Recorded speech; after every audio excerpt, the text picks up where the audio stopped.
Taylor Hall in Chicago. He has said that he's interested in staying in Chicago to play out the remainder of his contract. He'll be a free agent after this year, but he has said that an extension is not really in the cards for him in Chicago. So, does it make sense for the Blackhawks to get rid of a guy like Taylor Hall at the deadline? And if so, I mean, can he still even command a significant return? He's got a $6 million cap hit right now. He is one of their better scorers with 22 points in 43 games. But knowing where this Blackhawks team is right now, obviously not a playoff contender this year, does it make sense for them to trade him? And can he even get back a significant return? It makes a lot of sense for them to move on from him.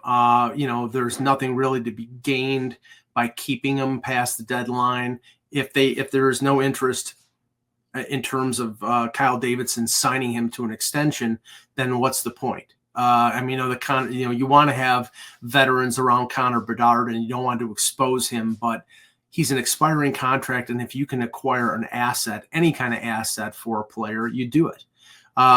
22 points in 43 games, as you said, is not terrible for a team that struggled, but he's a $6 million cap hit. So they're probably going to have to retain 50% of that salary to make a deal fit for a contender.